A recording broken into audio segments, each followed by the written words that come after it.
Welcome to the Connected Teamwork Podcast by Growth Leaders Network.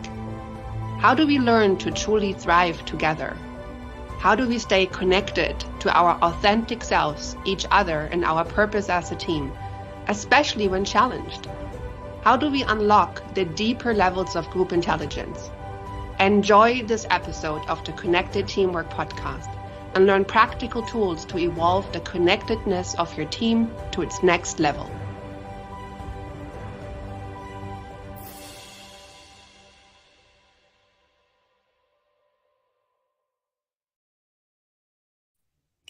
Hi, and welcome to the Connected Teamwork Podcast. I'm Olena Sergeeva, and I am a coach and a partner with Growth Leaders Network. And I'm here today with Bob Fabien Zinga, our guest, with whom we will talk about connectedness, connecting to self, connecting to others, and connecting to higher purpose. And Bob is a cybersecurity executive, passionate about leadership, cybersecurity, and helping others grow. He's also a he's also a commanding officer at the U.S. Navy Reserve. And we will start with a little check-in. And in our check-in, we usually try to, connect to each other, connect to our audience, and connect to our purpose. So the two questions I would ask you, Bob, to answer, and I will go first with the same questions, is how are you feeling and what's your intention for today? So I feel great. It's wonderful to have you here. And I love doing these podcasts on Monday to focus on really meaningful and important things. And my intention is to listen, to learn from you, and to help our listeners also to expand their world. So with that, I'm in. Over to you, Bob. How are you feeling, and what's your intention for the day? Yes, I feel great. I really feel blessed, better than I deserve. And I am always grateful that I am still alive, right? Because I feel like in life, it doesn't matter what anybody is going through. If you are still alive, if you can still breathe, there is hope for you, right? Your tomorrow can be very different than your today. So I'm very, very, very glad to be alive today. And I guess my intention for this podcast, like you mentioned earlier, I'm very, very passionate about leadership. I've been studying it since I was 17 years old, long, long, long time ago. I feel like it's a very, very critical skills, and it's really all about influencing others and really building lifetime connection. So my intention is for whoever is listening, not only to listen from us and learn from my experience, but I would like to kind of learn from their experience as well. Because I understand we are live on LinkedIn, and they can even use via comments, let us know where they are watching from, and ask us any question they might have. It really would be great if we could turn this into an interactive discussion. Thank you so much for inviting me. Very glad to be here. Thank you and welcome, Bob. And well, you mentioned leadership, right, and being adapt or learning about leadership from as early as you were 17. So let's dive right into like connectedness, which is the main theme for us, and Mhm. leadership. How these things relate to you. What's your, let's say, story of connectedness, why it matters to you? Well, I think when I think about connectedness, to me the foundation really is trust, right? In order for you to be successful, in order for you to do something that is meaningful and that matters, I don't think you can do it all by yourself, right? You are going to need to connect with another human being, with another org- organization. You're going to have to need to get access to resources. Now, you may not have any resources yourself right now, or not significant ones, but you're going to need to be resourceful and connect with other people, with other entity, in order to accomplish whatever your meaningful goal is. So, again, from my point of view, when it comes to connectedness, it's really about building a relationship based on trust. I think that is really, really, really, really key. I'm wondering when I listen to you, maybe some story or example comes to mind when you think of building trust, relationship, and leadership, like when it was really I don't know, a critical element in a particular situation, having that. Yes, I think mentions that I'm thinking, for example, 19 years ago, I joined the U.S. Navy Reserve. Back then, I was an E1 seaman recruit. Right, that's the lowest rank in the military. Within 5-6 months, I went to boot camp at RTC Great Lakes, and throughout boot camp, I really came up with one of two commitments. I really made up my mind then. I was either going to become a senior enlisted leader by the time I left the Navy, which is E7, chief or above, or a senior officer. Those were really the two things that kind of jumped at me. So that's kind of like a personal goal of mine. Now, it took me about 16 years or so to go from E1 to O5, which is commander, a senior officer in the US Navy. But that was kind of like the goal I had. And in order for me to achieve it, even back then, I mean, it was pretty intimidating, right? It's like, wow, this is such a big goal. I don't even know if it is possible, but I definitely want to. And I guess my thinking was, how do I go from point A to point B? But I must tell you, one of the critical things that really helped me out now, whether in my Navy career or in the industry, my professional career, is the ability to really seek out mentors, right? People who can mentor you, people who have been where you want to go, right? And they can pretty much shorten your path, right? From where you are, from where you need to be, because they've been there before you. Tell you exactly, what to expect, what they have lived through, and you can really learn from their counsel. I think that's another master key, I believe, to success: finding mentors, right? Someone who can coach you, someone who can advise you, someone who can share their experience, someone who's been where you are trying to be, right?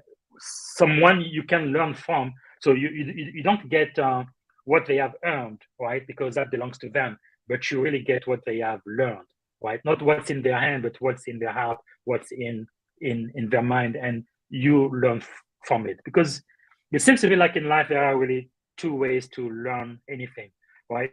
Either you can learn by trial and error, make a whole bunch of mistakes and learn from them, because I believe success and failures are really two sides of the same coin.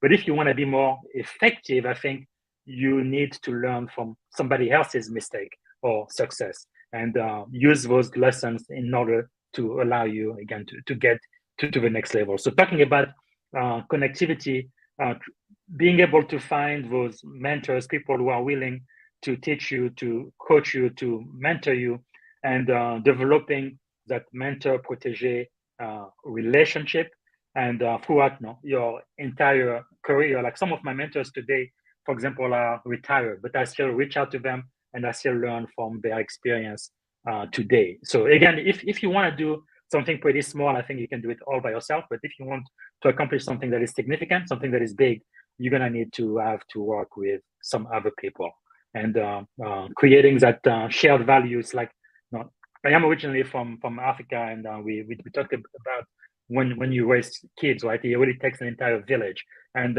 in my experience, that is really, really true. You really need to be able to form those bridges, right? Those relationships, because if you can invest in those and again build it on the foundation of trust, sooner or later you're gonna be able to come back, and it's almost like you're putting like a deposit, right? And then at some point you are going to need to make a withdrawal. But if you haven't deposited anything in that relationship, when the time comes for you to make a withdrawal, there will be nothing for you to withdraw. So I think it's a win-win relationship. Is giving and taking, but really trying to give more than you take, and really in the long term, building those strong relationship and being connected to people. Thank you, Bob. There's so many, like so rich, so many ideas, because I'm listening and also reflecting upon my experience, and having great mentors and seeking great mentors is definitely something I can relate to, and that's been up to the point where it wasn't just career helping or professional development helping, but also emotional challenges that you need to deal with, psychological challenges, almost like life-saving situations, also depending on good, strong relationships with mentors. And a few other things that I definitely can also want to reinforce is this learning attitude that you seem to have throughout all of your experience, just constantly learning, constantly growing, constantly seeking people that you could learn from, as well as being very clear and passionate about your goals, right? Like you seem to have that level of clarity and integrity and consistency around your goals. That's all of that is very inspirational and meaningful to me personally and to leadership. I want to ask also about like enlisting others. You mentioned that when you want to achieve a big goal, you cannot really achieve it by yourself, right? By yourself, you could certainly do something, but it's going to be smaller scope, right? The bigger scope things we achieve together with others. So, do you have also maybe a story or an example and the thoughts on how do you enlist others? How do you authentically connect to others so they become also as passionate and clear about a goal that you sincerely believe in? Yes, I think that is a very important point. I think you have to be authentic, right? I really truly believe, from my experience, most people who are extremely successful, top of their game, like top 3-5% of their industry, uh, you have to realize that today there may be an expert in that field. Like today, I'm considered an expert in cybersecurity. I've received all kinds of awards. Like even today, I was selected as one of the top 50 cybersecurity experts in the world in 2023. That is really really big. However, when I started, back in 1997, 1998, 23, 26 years ago, I was a novice. I didn't know absolutely nothing about cybersecurity. Back then, I was a pre-med student at the University of Alabama. And anybody who's an expert today, when they started 15 years ago, 20 years ago, again, they were a novice. They didn't have the knowledge, the experience they have today. It really, really takes time, right? So again, in my experience, people who have achieved greatly in whatever field in life, whether it's medicine, technology, or whatever, they are willing to really give it for free to the next generation. But sometimes you just have to ask, right? And for the great majority of people, they are really willing to mentor you and to help you. But I think when you think about it, you also want to make sure you maximize the time you have with your mentors. You don't want to waste their time because they could be doing 1,000 other things than talking to you right now. So I think being prepared when you meet them, having some really good discussion and question, and when they speak, shut up and listen, right? The reason why you want them as a mentor is because they have something that you don't have. So it doesn't make sense for somebody who wants me to mentor them, and when we are talking, they're talking 90% of the time, and I am only talking 10%. That makes no sense at all. If I am your mentor, let me speak because I have wisdom, I have experience that I want to share with you. And then when a mentor shares something with you, you don't always have to do what the mentor says because ultimately it's your own decision. But at minimum, though, you do have to listen from their experience and really weigh every word that they say, think about it, and then you make your own decision and you do whatever it is you're going to do. But I think it's also great in a mentor protege relationship when a mentee goes back after they've done whatever it is they have decided and kind of check in with the mentor. Hey, this is what I did, and this has been the result. I think many mentors really like that follow through, just to kind of see what is the impact of their time and what they have done into pouring into the lives of other people. Because I must tell you, when you talk about success and significance, I think when you first start in life, especially right after college, most people are very, very focused on being successful. I want to make more money. I want to have this house or car or whatever it is that everybody wants. That's perfectly fine. But after a certain level, it's not really going to make much of a difference, right? For example, if you already own a house, you can go buy a second house, a third house, but you can only live in one house at a time, right? You can have 6, 7, 8 cars, but you can only drive one car at a time. So after a while, it's not going to mean anything to you anymore. And that's really when I think you really should focus now on being significant, like helping other people achieve their dream and achieve their goal. And I really believe most people who are successful, that's exactly what they want to do. They want to give back and they want to help other people earn their own achievement and really get to live their dream. But they just want to be a catalyst for that. Thank you. Thank you, Bob. Thank you. We're going to have a little break right now, and then we'll continue shortly. You are listening to the Connected Teamwork podcast by Growth Leaders Network. Do you want to learn more about building the next level of connectedness in your team? Please contact Growth Leaders Network on LinkedIn. And now, back to the show.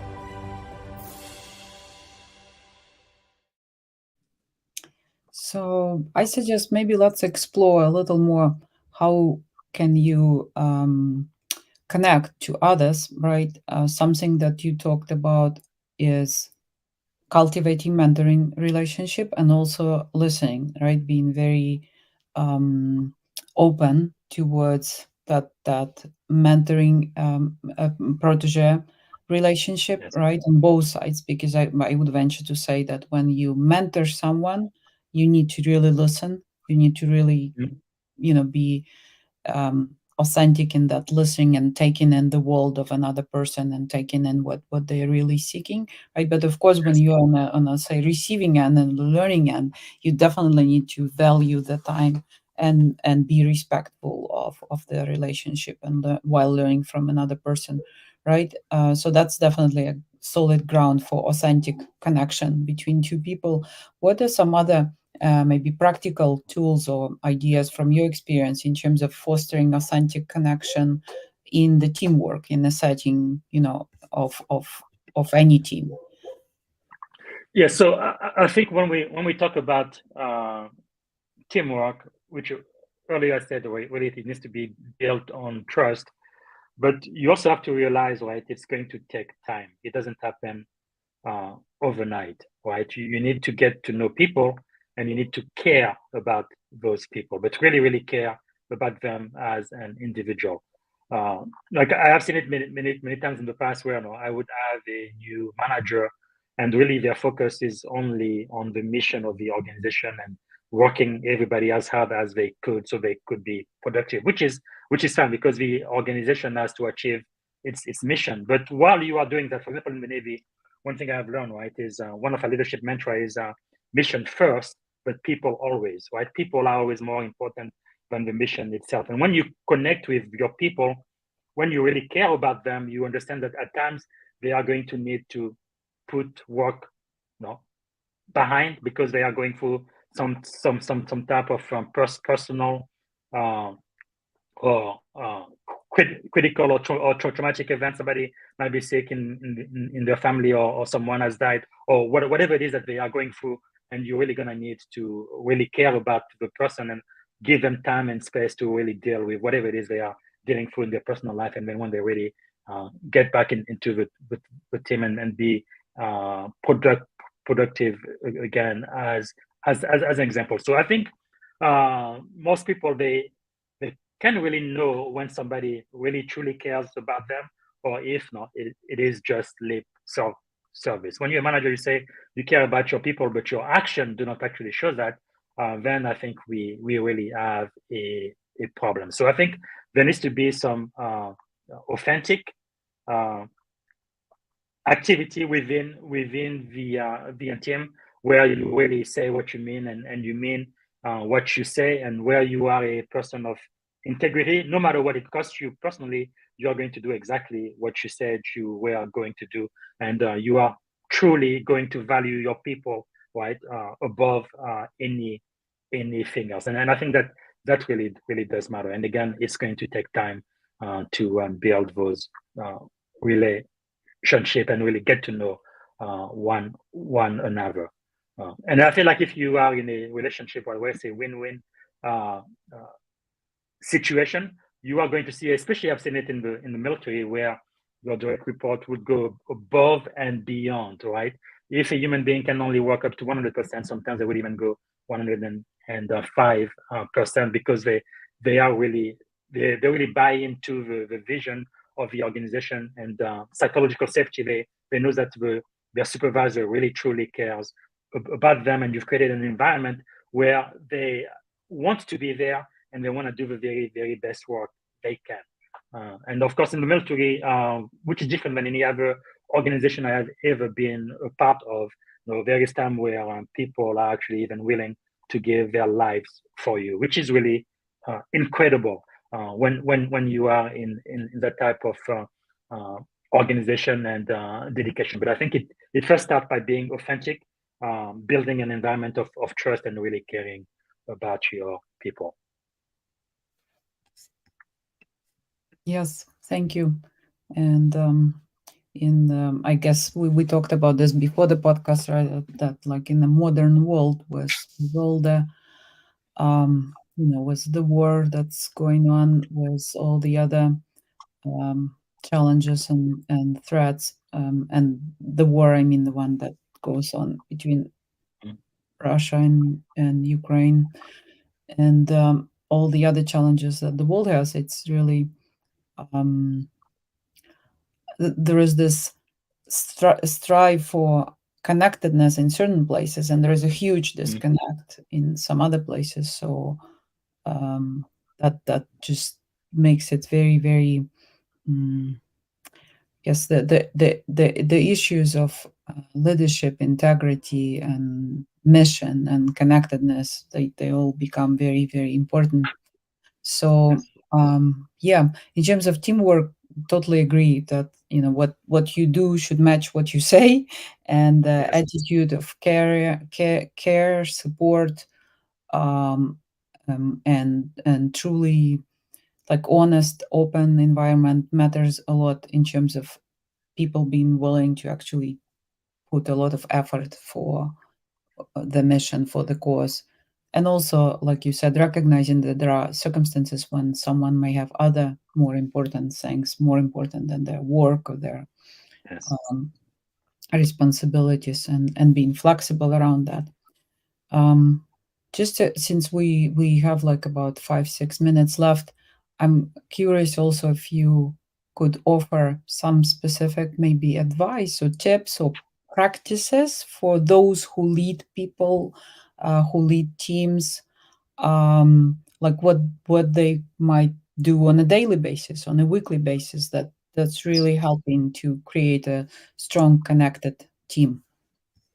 Yes, since you mentioned the war, right, between Ukraine and Russia, just at a very, very high level, I'm not going to get into the details, but something I think most people can understand. When this war started, I think it was February of last year, right? So here is Russia, which is really a world superpower, and here is Ukraine, this tiny little country. It's like David versus Goliath. And here are these people, they are extremely powerful. And I think one very simple practice is really the difference between a boss and a leader, right? A servant leader. And I think Putin, everybody would agree, is a big boss now. He tells people what to do, how to do it. He has all of this environment. He even has mercenaries, right? People that he's paying to fight the war for him. So their only interest is not their nation, their motherland, or anything like that. It's money. Pay me. The more you pay me, the more I am going to put in some effort. And of course, if you stop paying me, then I am out. And then you look at Ukraine and Zelensky, people who really love their country, they are connected with their leader, and they are willing to fight all the way to the end, even until death, if they need to. So having that connection where you are not the boss who tells everybody what to do and who's being served by the people, but you are the example. You are the first one who is going to actually serve and who's going to show them the way to do it. One, if I may, there is a quote about leadership I really, really love. Let me see if I can find it. Hold on. I should have. It is going to come to me. Hold on.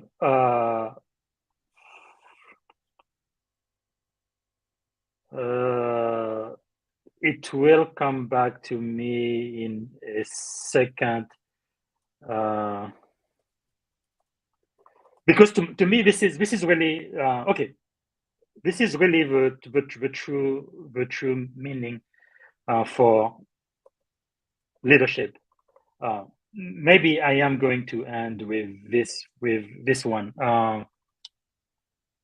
Okay, I am sorry. I should have got it prepared. But basically, the idea of a quote was a king is not the person who's being served, but he is the person who's going to sacrifice everything in order to serve his people. Right? When you're a king, you're not the one who gets to eat first, but you actually eat last. You make sure people who are following you are taken care of, and then that's when you are going to see that commitment. So I think in the most practical way, if you are going to lead anyone, you really truly have to care for them by what you say and what you do, and you have to be an example, right? You have to do what you preach, and you have to preach what you do. And once you are a person of integrity who really cares and show people the way, and I think you are going to have people who are going to follow you anywhere you go, and they're going to go above and beyond just their job title or what their specific duties are in order to again accomplish the goal of the organization, because they are going to be inspired, right? It's not just because of the salary you pay them or the money they make, but it's because they really buy into the culture and the dreams and goals and aspiration of the organization. Okay. Thank you, Bob. Yeah. So we had an episode, and speaking of some defining moments for the connected teamwork, one of the episodes we've done was on founding principles of what we believe is connected teamwork, and it's one of them is service, basically, right? Looking at relationships within the team as serving each Mm-hmm. other. What needs are there. What needs everyone has. And how can I serve you better, right? What needs our customers have, and how we can serve them better, and broader society. What is the goal that we are serving, what is the purpose of our team, of our organization, and so on, right? And that Mm-hmm. cultivating that, let's say, serving attitude is something that the leader could do, not just for himself or for themselves or herself, but also for the team. And that kind of changes the perspective. I was lucky to be at the big Ukrainian festival last Saturday in Bellevue, Washington State, and do a few hours of volunteering. So that was interesting experience, but it was amazing to see thousands and thousands of Ukrainians and other people coming to the festival, to support. Yeah. So, well, we have Yes. like 2 minutes left. What I want to suggest is any final thoughts or insights from today, or your takeaway from today's conversation that we will finish with. Yes, so I would like to finish really the point for me when it comes to connectedness, when it comes to trust, and it comes to leadership is really being a servant leader, right? And the quote I was thinking about earlier is by Stephen Pressfield in the book Gates of Fire, right? When he says, "The king does not abide within his tent while his men bleed and die upon the field. The king does not dine while his men go hungry, nor sleep when they stand at watch upon the wall. A king does not command his men's loyalty through fear, nor purchase it with gold. He earns their love by the sweat of his own back and the pains he endures for their sake." That's really what leadership is all about. You have to care for your people, and you really have to be a role model.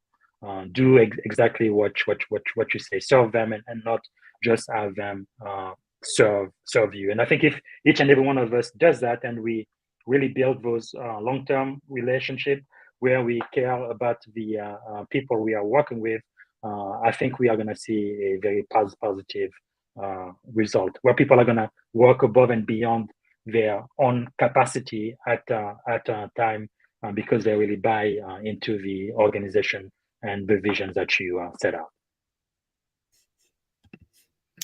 Thank you so much, Bob. I would say that personally, I feel very elevated and kind of expanded through this conversation, through the richness of your experience that you shared. So thank you once again. And I hope we can talk some more on some other episode again. Thank you. Thank you so much, Olena. Thank Bye. you. Thank you for listening to the Connected Teamwork podcast by Growth Leaders Network. Take a moment to reflect on what you learned today that can help build your team. Also, if you like, think about one of your team members and what you appreciate about them. Let them know. Enjoy connecting more deeply to what is great about them. And see you next time at the Connected Teamwork podcast.